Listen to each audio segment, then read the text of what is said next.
रामकृष्ण हरी. कटेवरी हात विटेवरी उभा तोच जगाचा पोशिंदा. आणि याच पंढरीत याच भाविकांसाठी सागर डेव्हलपर्स घेऊन आले आहेत भव्य ओपन प्लॉट प्रकल्प, ते सुद्धा दर्शन रांगेच्या अगदी जवळ. इथे पाठीमागे आहे दर्शन बारी. नगरपालिका हद्दीतील नियोजित आराखड्यातील 50 फूट डीपी रोड. संपूर्ण प्रोजेक्टमध्ये अंतर्गत street lights, plot demarcation, plantation आणि प्रत्येक प्लॉटला स्वतंत्र नळ कनेक्शन. संपूर्ण प्रोजेक्टला तारेचे कंपाऊंड. ज्येष्ठ नागरिकांना बसण्यासाठी बेंचेस. चला तर मग आत्ताच बुक करा मठासाठी किंवा आपल्या हक्काच्या घरासाठी आपल्या हक्काचा प्लॉट, तेही अगदी माफक दरात. ताज्या घडामोडी पाहण्यासाठी आमच्या YouTube चॅनलवरील PVR म्हणजेच पंढरी वार्ता या न्यूजला सबस्क्राईब करा आणि शेजारील बेल आयकॉनवर क्लिक करा. विधानसभा मतदारसंघ 247 सोलापूर जिल्ह्यातील मोहोळ मतदारसंघात कुमारी सिद्धी रमेश कदम ही उमेदवार असेल. ही टाटा इन्स्टिट्यूट ऑफ सोशल सायन्समध्ये पोस्ट ग्रॅज्युएशन हिनं केलं आहे आणि अत्यंत सुशिक्षित मुलगी आहे आणि ती मुंबईच्या टाटा इन्स्टिट्यूट ऑफ सोशल सायन्समध्ये शिकलेली आहे आणि तिचा NGOमध्ये 2 वर्षाचं काम करण्याचा अनुभव आहे. त्यामुळं कुमारी सिद्धी रमेश कदम ही आमची सोलापूर मोहोळला उमेदवार असेल. मोहोळ विधानसभा मतदारसंघातून राष्ट्रवादी काँग्रेस शरद पवार गटाकडून कुणाला उमेदवारी दिली जाणार याची मोठी उत्सुकता या मतदारसंघातील महाविकास आघाडी समर्थकांना लागून राहिली होती. लोकसभा निवडणुकीवेळी भाजपाला सोडचिठ्ठी देत शरद पवार यांच्या पक्षात आलेल्या संजय क्षीरसागर यांचे नाव आघाडीवर होते, तर मागील काही दिवसांपासून एकेकाळी शिवसेना शिंदे गटाची मोठी जवळीक असलेले राजू खरे यांनीही शरद पवार यांची भेट घेतली होती. तसेच राजू खरे यांना तुतारीकडून उमेदवारी मिळावी यासाठी शरद पवार यांच्या वारंवार भेटी घेणाऱ्या मोहोळ मतदारसंघातील माजी आमदार राजन पाटील विरोधक देखील शरद पवार यांना राजू खरे यांच्या उमेदवारीसाठी आग्रह धरीत असल्याचं म्हटलं जात होतं. मात्र आज राष्ट्रवादी काँग्रेस शरदचंद्र पवार पक्षाकडून प्रदेशाध्यक्ष जयंत पाटील यांनी आणखी काही उमेदवारांची नावं जाहीर केली आहेत. यात या मतदारसंघाचे माजी आमदार रमेश कदम यांच्या कन्या सिद्धी कदम यांना मोहोळची उमेदवारी जाहीर केली आहे. आमदार जयंत पाटील यांनी सिद्धी कदम यांच्या नावाची घोषणा करून मोहोळ मतदारसंघातील महाविकास आघाडीच्या अनेक वरिष्ठ पदाधिकाऱ्यांना देखील जणू बुचकाळ्यात पाडलं असल्याची चर्चा सुरू झाली आहे. तर दुसरीकडे आता उद्योगपती राजू खरे हे अपक्ष निवडणूक लढवणार का याची उत्सुकता शिगेला पोहोचली आहे. दरम्यान मोहोळ विधानसभा मतदारसंघातून महायुतीचे उमेदवार म्हणून मैदानात उतरलेले आमदार यशवंत माने हे आज पंढरपूर तालुक्यातील गावभेट दौऱ्यावर असताना त्यांना सिद्धी कदम यांच्या उमेदवारीबाबत माहिती दिली असता पहा काय म्हणाले आमदार यशवंत माने. साहेब काय सांगाल, आज महाविकास आघाडीकडून तुतारी या गटाकडून सिद्धी कदम यांना उमेदवारी देण्यात आली. त्यांचे वडील या मतदारसंघाचे आमदार होते आणि त्यांनी पाठीमागील कालावधीमध्ये अपक्ष म्हणून निवडणूक लढवली. त्यांनी 2019ला त्यांना 22,000 मतं पडली होते. वास्तविक ते त्यावेळेस जेलमध्ये होते. फॉर्म भरण्यापुरती त्यांना 4 दिवस सुट्टी मिळाली होती. आणि आता पवार साहेबांनी त्यांच्या मुलीला उमेदवारी दिलेली आहे. त्यामुळे त्यांचं मतदारसंघाच्या वतीनं स्वागतच केलं पाहिजे. त्यांचं बाबा एक समोरील उमेदवार फायनल झाला, उद्यापासून समोरासमोर काम करायला आपण म्हणतात. अनेक मोहोळ तालुक्यामध्ये जे भूमिपुत्र देखील मुद्दा उचलला येण्यात आला होता. आता नवीनच आता उमेदवारी देण्यात त्यांचं नाव पुढे आलं ते म्हणजे क्षीरसागर असते राजू खरे यांना डावलून याच्या पाठीमागे नेमकी काय असणार रणनीती? आता त्याच्याबद्दल मी काहीच सांगू शकणार नाही. कशी उमेदवारी फायनल झाली, त्यांना का दिली, ह्यांना का डावललं. आता ह्यांना डावललं म्हणजे नक्कीच ह्यांच्यापेक्षा ते उमेदवार सरस असणारच ना, त्याच्यामुळे ह्यांना डावललं गेलं असं म्हणायचं. 2019च्या निवडणुकीमध्ये प्रचाराची धोरा देखील रमेश कदम यांच्या मुलीनं सांभाळली गेली होती. त्याचा कुठेतरी फायदा होईल त्यांच्या पक्षाला असं होईल? नाही, त्या मुलीने या 19च्या उमेदवारीच्या टायमिंगला ते वडिलांची उमेदवारी मिळाल्यानंतर त्या मुलीनेच प्रचार या ठिकाणी केला होता.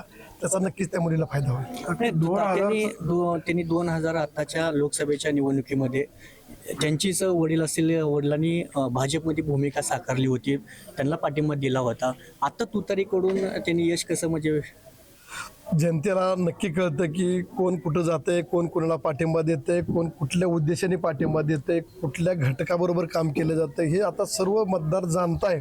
त्यामुळे ते नक्की त्याची बेरीज वजाबाकी कशा पद्धतीने करून त्याचा हिशोब बरोबर करेल हे जी खात्रीशीर गोष्ट आहे. आपल्याला अपेक्षित होतं की सिद्धी कदम यांना उमेदवारी मिळेल? नाही, मला वाटत होतं की संजय क्षीरसागर यांना उमेदवारी मिळेल, परंतु कदमांच्या मुलीला उमेदवारी मिळाली सिद्धीला हे अनपेक्षितच आहे. 2014च्या निवडणुकीमध्ये पक्षाने उमेदवार दिला रमेश कदम यांच्या रूपाने आणि शरद पवार यांचा प्रमाण मानत राजन पाटील आणि त्यांच्या सर्व सहकाऱ्यांनी मतदारांना त्यांच्यासाठी आशीर्वाद मागितला. त्यानंतर रमेश कदम हे महामंडळाच्या घोटाळ्यामध्ये आत गेले. या मतदारसंघाला आमदार नसल्यामुळं या मतदारसंघामध्ये खूप एक नाराजीची भावना होती. एकीकडे राजन पाटील हे आपल्या परीनं काम करताना दिसून येत होते, जनतेचे प्रश्न शासन दरबारी घेऊन जाताना दिसून येत होते. दुसरीकडे लोकप्रतिनिधी म्हणून निवडून दिलेला उमेदवार तुरुंगात हे भोग या मतदारसंघाने ते 4 वर्षाच्या काळात भोगलेले होते. त्याची भरपाई करून देण्यासाठी तर कदाचित शरद पवारांनी ही उमेदवारी दिली असं तुम्हाला वाटतं? वास्तविक पाहता ते जेलमध्ये गेले म्हणजे ते त्यांच्या कर्माने जेलमध्ये गेले होते. त्या ठिकाणी काय मतदारांचं काय त्याच्यामध्ये सहभाग कुठला नव्हता की त्यांनी नाराजी पत्करणं किंवा त्यांनी त्याच्यावरती काय चिंतन करणं. कारण त्यांच्या त्या महामंडळाच्या घोटाळ्यामध्ये त्यांना आत घातलं होतं. त्याच्यामध्ये त्यांनी 8 वर्ष शिक्षा भोगली आणि 8 वर्ष शिक्षा भोगल्यानंतर त्यांना उमेदवारी देता येत नाही म्हणून त्यांनी त्यांच्या मुलीला उमेदवारी दिलेली आहे. सिद्धी कदमची उमेदवारी तुम्हाला आव्हानात्मक वाटते का? नाही आव्हानात्मक किंवा नाही, विरोधक हे विरोधक असते त्याच्याबद्दल आपण त्या पद्धतीने इलेक्शन खेळलं पाहिजे. आपण त्यांना आव्हान बी स्वीकारलं नाही पाहिजे आणि निग्लेक्ट बी केलं नाही पाहिजे. एक उमेदवार या नात्याने आपण त्यांच्याबरोबर निवडणूक चांगल्या प्रकारे खेळू. या मतदारसंघामध्ये तुम्ही जनतेसमोर जाताना विकास कामं घेऊन जात आहात, जनतेसमोर 5 वर्षातली कामं घेऊन जात आहात. रमेश कदम यांनी त्यांच्या मुलीला या मतदारसंघातून उमेदवारी मिळवण्यात यश मिळवले. त्यांच्यासमोर टीकेचा मुद्दा, तुमच्यावर टीका करण्याचा मुद्दा कुठला असेल असं वाटतं? माझ्या माहितीप्रमाणे पाठीमागील 5 वर्षामध्ये मीही कधी रमेश कदमांवरती टीका केली नाही आणि रमेश कदमांनी सुद्धा माझ्यावरती कधी टीका केली नाही. आणि आता त्यांची मुलगी उभा राहणार आहे. त्यांची मुलगी काय, माझी बहीण काय आणि मुलगी काय हे सर्व गृहीत धरून मी त्या मुलीवरती कुठल्याही प्रकारची टीका करणार नाही. मी तुम्हाला आजच सांगतो, मी फक्त 5 वर्षातील माझ्या विकास कामांबद्दल आणि पुढच्या 5 वर्षामध्ये मी काय काम करणार याच्यावरतीच मी भर देईन. मी त्या मुलीवरती कुठल्याही प्रकारे टीका करणार नाही. राज्याचे आरोग्यमंत्री तानाजी सावंत यांनी रमेश कदम यांच्या उपस्थितीत मेळावा घेतला होता लोकसभा निवडणुकीवेळी. त्यावेळी तानाजी सावंत यांनी या तालुक्यातील राजन पाटील मालकशाही आपल्याला नष्ट करायची असं एक बोललेले होते. प्रचंड त्यांनी वादग्रस्त भाषण त्या ठिकाणी केलं होतं. आज रमेश कदम हे तुतारीकडून त्यांच्या मुलीला मैदानात उतरवत आहेत.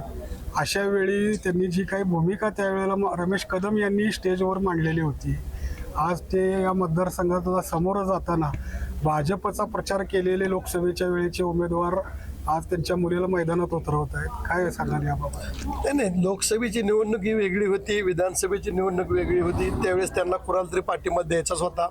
त्यांना त्यांच्या काही गोष्टींमुळं त्यांना पाठिंबा देणं भाग पडलं होतं. त्यामुळे त्यांनी पाठिंबा दिला, एका दुसरी सभा घेतली. असं काय सक्रियतेने त्यांनी काय भारतीय जनता पक्षाचे उमेदवार थोडीच काम केलं होतं. त्यांनी मोहोळमध्ये एक सभा घेऊन पाठिंबा देऊन टाकला आणि मोहोळ तालुक्यातील कोरोली या ठिकाणी एखादी सभा घेतली. याच्या व्यतिरिक्त त्यांनी कुठल्याही प्रकारचा प्रचार केला नव्हता.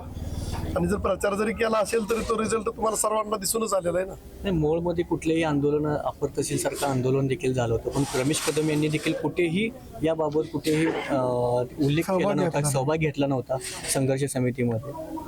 त्याचा कुठेतरी फायदा होईल की तोटा होईल असं वाटतं? मी आपल्याला सांगतो ना, पाठीमागील 5 वर्षामध्ये रमेश कदमांनी माझ्यावरती किंवा राजन पाटलांवरती कधीही टीका केली नाही. आणि मीही 5 वर्षामध्ये त्यांच्या पाठीमागील कामाबद्दल किंवा त्यांच्या कृत्याबद्दल कुठल्याही प्रकारचं आम्ही भाष्य केलं नाही. त्यामुळं इथून पुढच्या कालावधीत सुद्धा आम्हाला त्यांच्यावरती बोलण्याचं, त्यांना काय बोलायचं ते ठरवतील. पण मला टीका करण्याची गरज नाही, कारण मी 5 वर्ष एवढी कामं केलेत. मला कामं सांगायची प्रत्येक गावात म्हटलं तरी माझं भाषणाचा काल वेळ संपून जाते. एवढे काम आहेत. यापूर्वीचे रमेश कदमांबरोबर संबंध कसे राहिले? माझा त्यांच्याशी कधी संबंध आलेला नाही.